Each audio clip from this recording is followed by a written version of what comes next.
Hello guys and girls, and welcome to today's lesson. As you can see here on the screen, today we are talking about something new that we haven't talked about yet this year, and that is plot.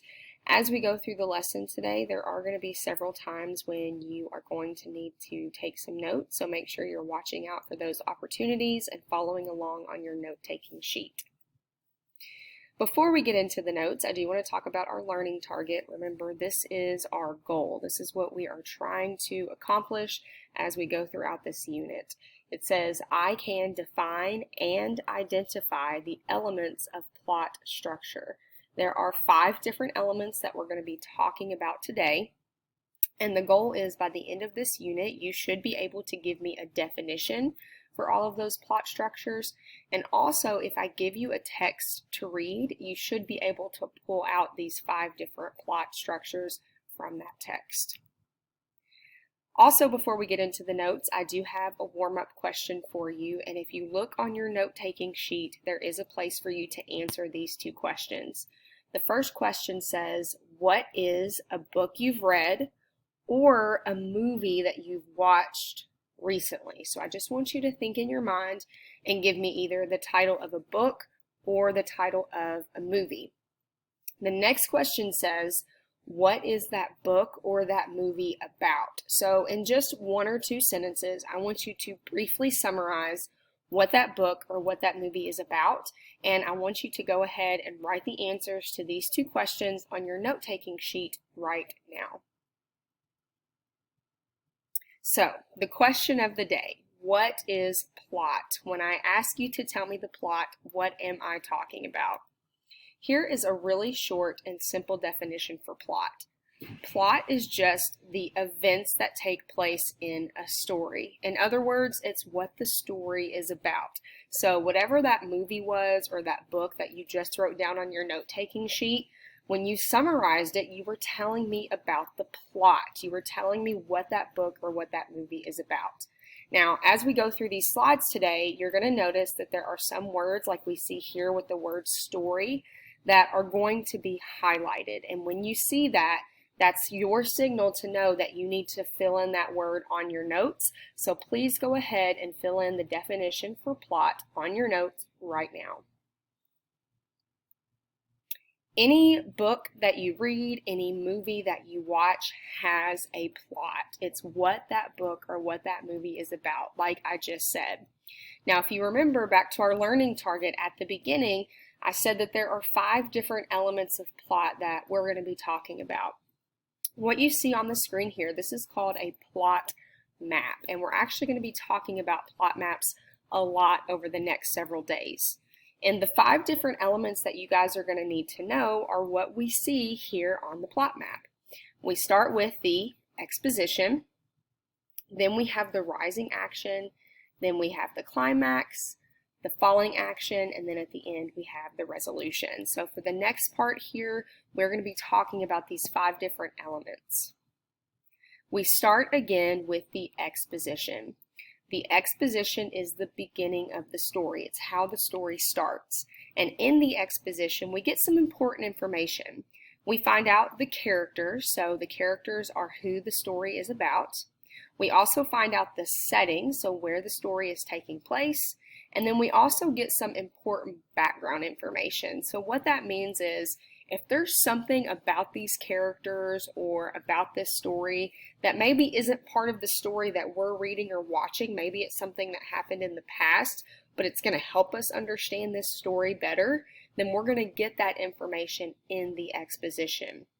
Again, you guys are going to notice here on the screen that there are some words that are highlighted, so you do need to fill those in on your notes right now. As we go throughout these notes today, I am going to be giving you an example, and for the example, we're going to be talking about one of my favorite genres, which is the horror genre. So if I were to think about the exposition or the beginning of a typical horror story or a typical scary movie, it would probably go something like this. Remember, in the exposition, we find out who the story is about, the characters. We find out the setting, so where it's taking place, and then we get important background information. So in my scary story, I'm going to say that the characters are just a typical family, maybe a mom and a dad, and we'll say a brother and a sister. Those are our characters. And we're going to say that the setting is this beautiful house that you see on the screen here.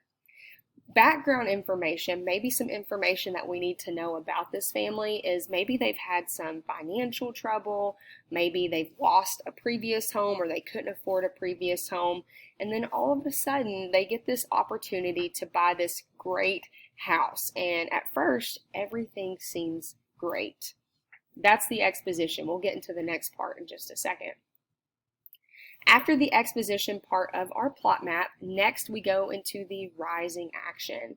The rising action is the part of the story where the characters are faced with a problem, and we call that problem the conflict. Again, as you can see here on the screen, we do have some things highlighted that you need to fill in on your notes right now.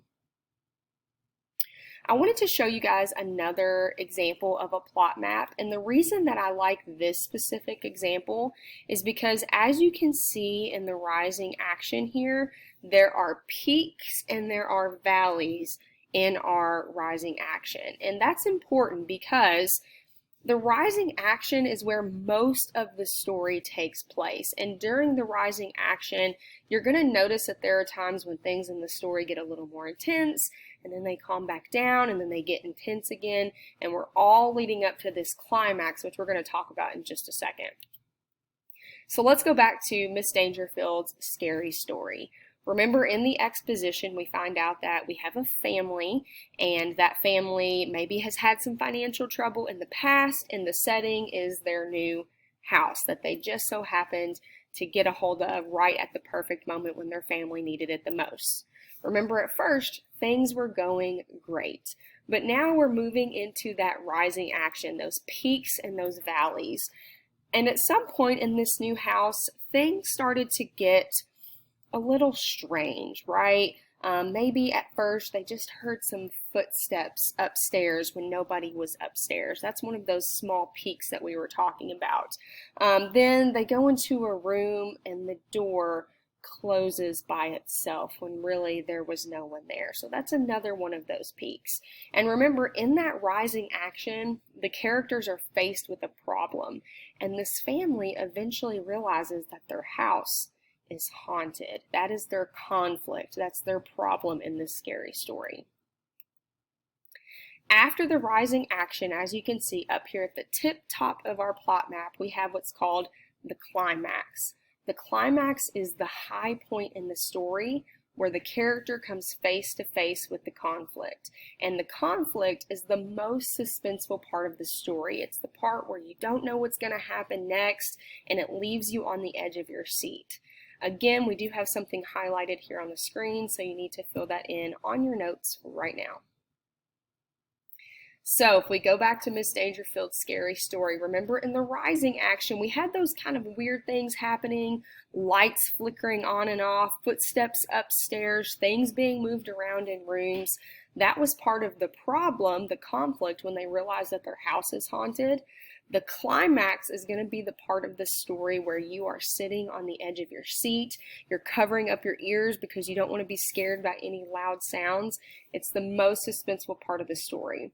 So this is that moment in the scary story where you don't know if this family is going to make it out of this house. They're trying to get away from the ghost, but things are going terribly wrong, and you're just not sure if they're going to make it. That's the climax. After the climax of the story, the next part of our plot map, you can see it's starting to slope down. We call this the falling action.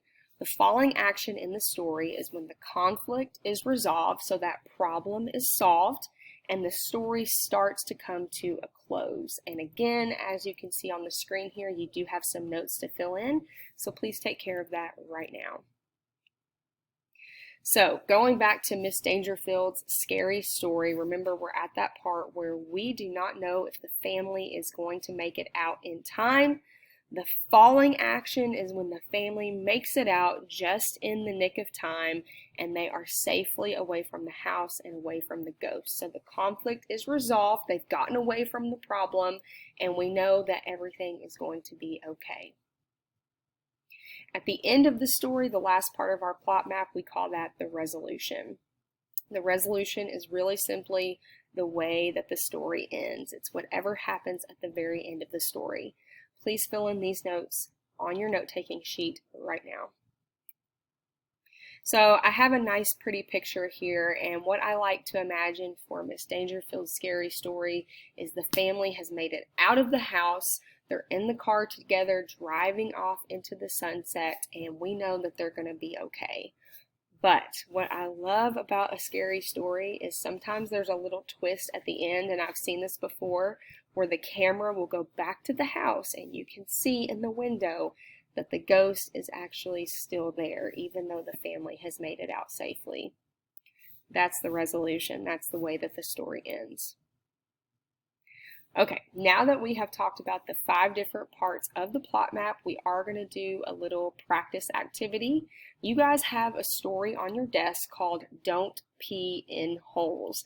We're going to be reading this story together, and then after we read this story, we're going to do a little bit of practice plotting some of the parts on this story on our plot map. So what I need you to do right now is get your Don't Pee in Holes story front and center on your desk, and you are going to read along as I read it out loud. Okay, Don't Pee in Holes by Jeremy Byrne. Squeezing my legs together was working no longer. I had to go through with it. The white concrete block building with large gray metal doors seemed so intimidating. Barely able to read, I was looking for a red figure without a dress. Years had passed since someone painted him on, but I was sure that this was the right door to the dreaded ballpark restroom. Was someone inside? Should I knock? Should I just go in? The pressure was mounting. I needed to act.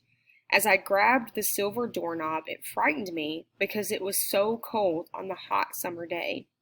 The cold knob began to turn, which regrettably meant the door was unlocked. With a slow, frightening creak, the large door slowly swung open. Thoughts of what was inside raced through my head. A monster? A girl? Darkness. I could not see anything. Bright summer sunshine seemed to be swallowed by what was inside. Then the unbearable stench hit me. No way was I going any further. I must find somewhere else. The pressure was quickly overcoming me. My father had once told me on a long vacation trip that if I hold it long enough, the pain will go away. He was wrong, however. The pain refused to go away. Quickly, I raced behind the building, out of sight from everyone, fumbled with my zipper, and the feeling of relief overcame me. I felt like I could pee forever. I started writing my name when I noticed a small hole in the ground.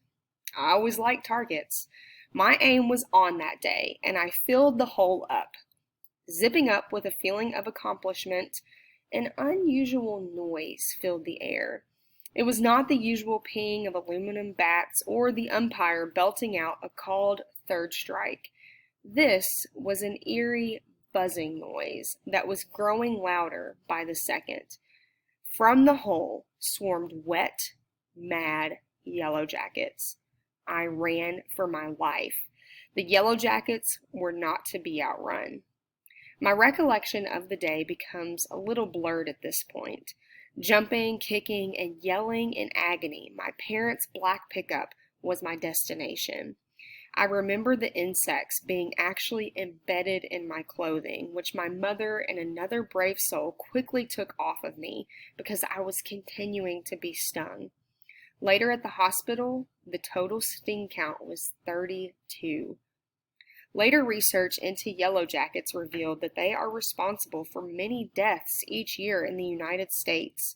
Most are due to allergic reactions, but some are due to incidents like mine that lead to an overwhelming amount of venom from numerous stings. Luckily, I was not allergic. My advice to you is, don't pee in holes. On the second side of your note-taking sheet, you guys are going to see up at the top that you have some different parts of this story, and then at the bottom you also have this plot diagram that I have over here on the right-hand side of the screen. What I want you guys to do is I'm going to read through each of these different parts of the story, and I want you to try your best to put the letter where you think it goes on the plot map. So for example, when I read choice A, if you think choice A is the exposition, then in the exposition box, I want you to put the letter A. Or if you think choice A is the falling action, then you're going to put the letter A in the falling action box. This is your first attempt at this, so it's okay if it's not exactly right. We will go over the correct answers in just a second, and you can change then if you need to. Choice A says, the narrator hears a strange buzzing fill the air. Before he realizes what has happened, he is being swarmed by yellow jackets. So put choice A on your plot map where you think it goes. Choice B says, the narrator learns a valuable lesson. Don't pee in holes. Put choice B where you think it belongs on the plot map. And remember, you don't have to write the whole thing. All you have to do is put the letter. Choice C says, the boy's mother takes off his clothes and rushes him to the hospital. Put choice C on your plot map where you think it goes. Choice D says the narrator is at the ballpark and finds himself at the restroom. Put choice D where you think it goes on the plot map. And finally, choice E says he really needs to use the bathroom, but he is afraid, so he finds a place to go outside. Now you need to put choice E where you think it goes on the plot map. All right, so now that you've made your guesses for where all of these belong on the plot map, we are going to go over the correct answers. If you get it right, awesome. If it's wrong, you do need to correct it. So you'll erase the letter and put the correct letter where it goes on the plot map.